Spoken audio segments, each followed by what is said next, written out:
এই নে। কি আপনি আমাকে মারছেন কেন? আমার সিদ্ধান্তের কি সিদ্ধান্ত?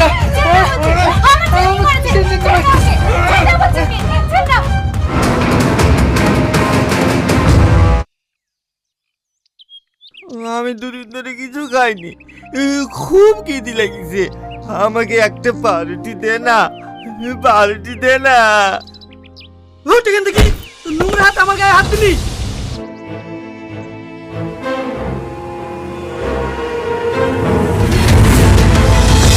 এখানে আর চা খেতে হবে না, চাটা পরে গিয়ে খা।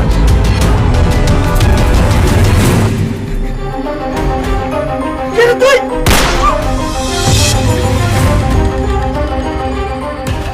আমিও তোর নোংরা গায়ে হাত দিতে চাই না।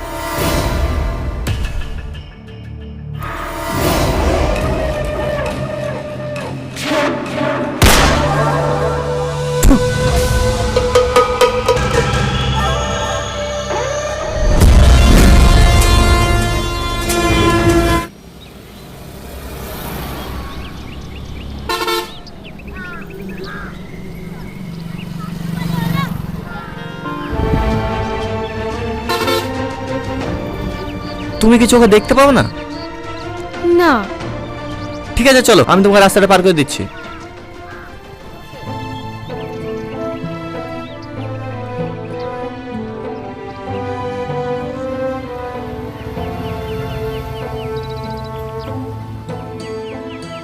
বলছি তোমার বাড়িটা কোথায়? এই সামনের গলিতে। ও আচ্ছা, তুমি একলা বাজারে কি করতে এসছো? তোমার সঙ্গে কেউ আসেনি? না, ভাই কাজে গেছে আর মার শরীরটা খুবই খারাপ, তাই আমি একা এসেছি ওষুধ নিতে। বুঝতে পেরেছি। ঠিক আছে চলো, আমি তোমাকে বাড়িতে পৌঁছে দিয়ে আসি।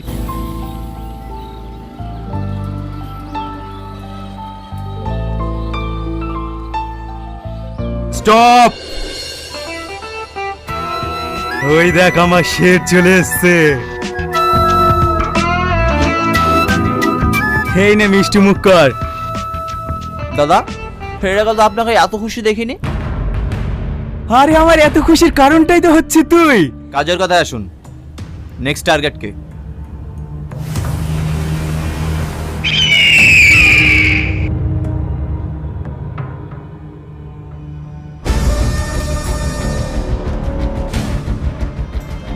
বাড়িতে কেউ আসেন, একটু সাহায্য করুন না।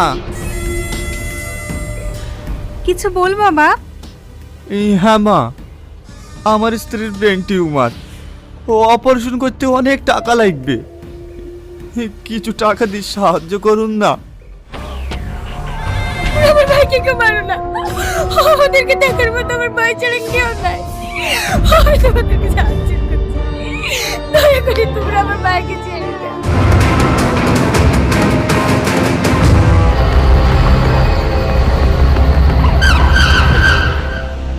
কি হলো?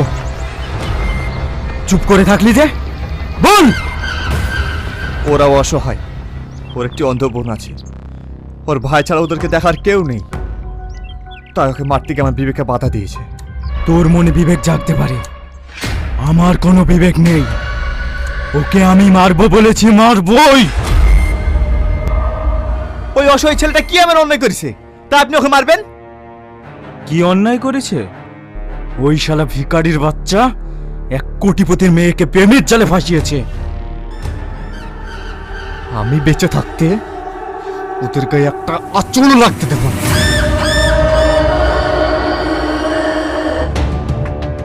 বাড়িতে কেউ আছেন? কে?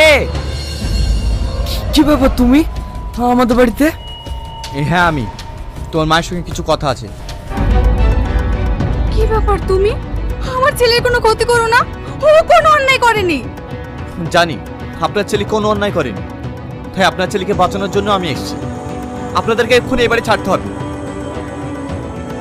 তাহলে আপনার ছেলে যে কোনো সময় বিপদ হতে পারে। তাই বলছি তোমার এই বাড়ি ছেড়ে দে, আমার সাথে চলো। কিন্তু বাপ, আমাদের আর্থিক অবস্থা এখন ভালো না, এখন আমরা কোথায় যাব, কি করব? আপনি কান্না করবেন না, সে ব্যবস্থা আমি করব। চলেন আমার সঙ্গে।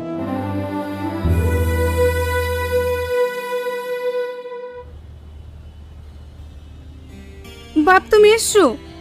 আজ আমি রান্না করতে পারিনি মধু, গ্যাস ফুরিয়ে গেছে তো। তার জন্য আমি খাবার নিয়ে এসেছি। এইলেন, আমি এখন কাজে যাচ্ছি, কাজ থেকে ফেরার পথে আমি গ্যাস সিলিন্ডার নিয়ে আসবো। এই বুড়ি কি বলতে তেমন কথা বলছি রে? হ্যাঁ আমি ঠিকই বলছি, এইসব মানুষকে বিশ্বাস নাই, স্বার্থের জন্য এরা সব কিছু করতে পারে।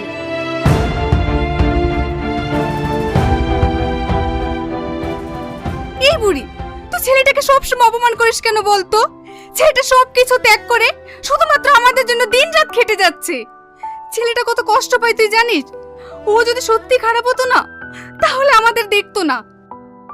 দেখো মা, তোমরা ওকে বিশ্বাস করতে পারো, কিন্তু আমি না। মা আমি বাথরুমে যাব, জুতোগুলো কোথায় রেখেছো? জুতোগুলো বাইরে রাখা আছে, তুই একটু দাঁড়া, তোর ভাইকে আমি খেতে দিচ্ছি। এলাও জুতো। কে? আমি টনি। আপনি কেন আমার জুতো নিয়ে এসেছেন? তুমি যদি দেখতে পেতে তাহলে কি আমি নিয়ে আসতাম? চলো তোমাকে পৌঁছে দিয়ে আসি।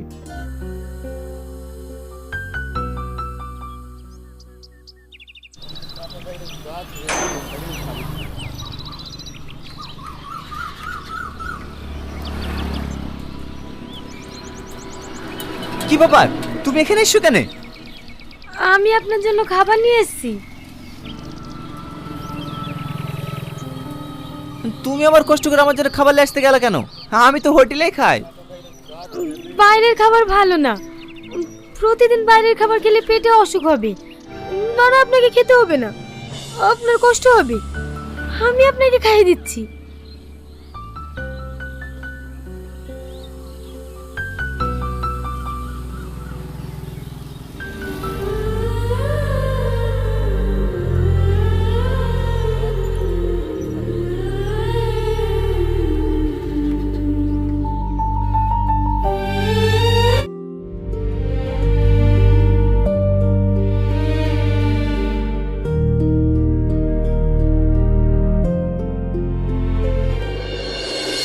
আপনি আমার জীবনে আসার পর থেকে আমার জীবনটা একদম পাল্টে গেছে।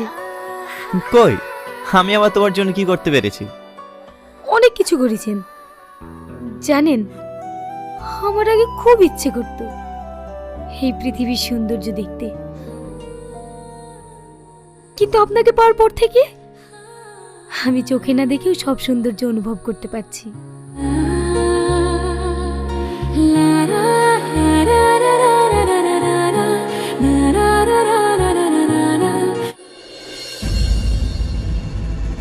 অসভ্য মহিলা, দেখে চলতে পারো না, কানা নাকি? সরি ম্যাডাম, আমি ওর ওই ক্ষমা চাইছি। আসলে ও চোখে দেখতে পায় না তো।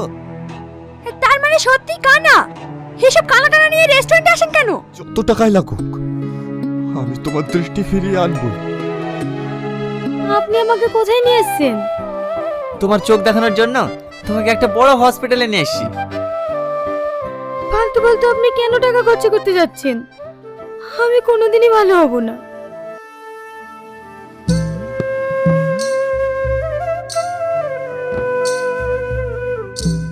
দেখুন, ওর যে চোখের কন্ডিশন দেখলাম, আই থিঙ্ক অপারেশন করালে 80% ভালো হওয়ার চান্স আছে। আচ্ছা ডাক্তার বাবু, অপারেশন করালে তাও কত টাকা খরচ হতে পারে? মিনিমাম 10 লাখ। আজকে নাইটে আমি লন্ডন ফিরে যাব, আজ যদি ক্যাশটা জমা করতে পারতেন তাহলে ওর অপারেশনটা হয়ে যেত, নইলে আবার 6 মান্থ পর আসবো। ঠিক আছে ডাক্তার বাবু, আমি আজকে অপারেশন করাবো। আপনি তাড়াতাড়ি ভর্তির ব্যবস্থা করুন, আমি যেভাবে হোক টাকা নিয়ে আসছি। দাদা, দাদা,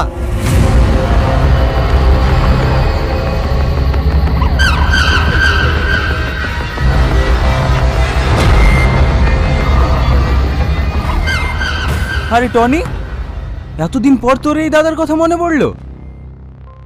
দাদা, আমি খুবই বিপদে পড়ে আপনার কাছে এসেছি, আমাকে 10 লাখ টাকা দেন না। হ্যাঁ দাদা, আবার লেট হয়ে যাচ্ছে, আমি পরে সে একদিন কথা বলবো। যা, শালাকে উপরে পাঠিয়ে দে, টাকাটা নিয়ে আয়। ঠিক আছে বস।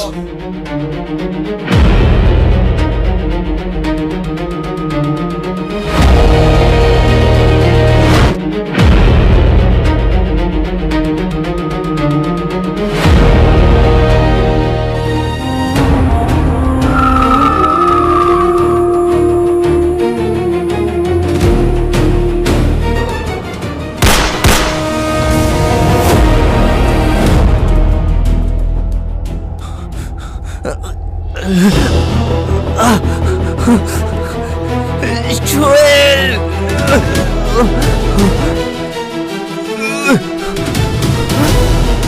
এই দরজা খোল, খোল বলছি, নাহলে বোম মেরে উড়িয়ে দেবো।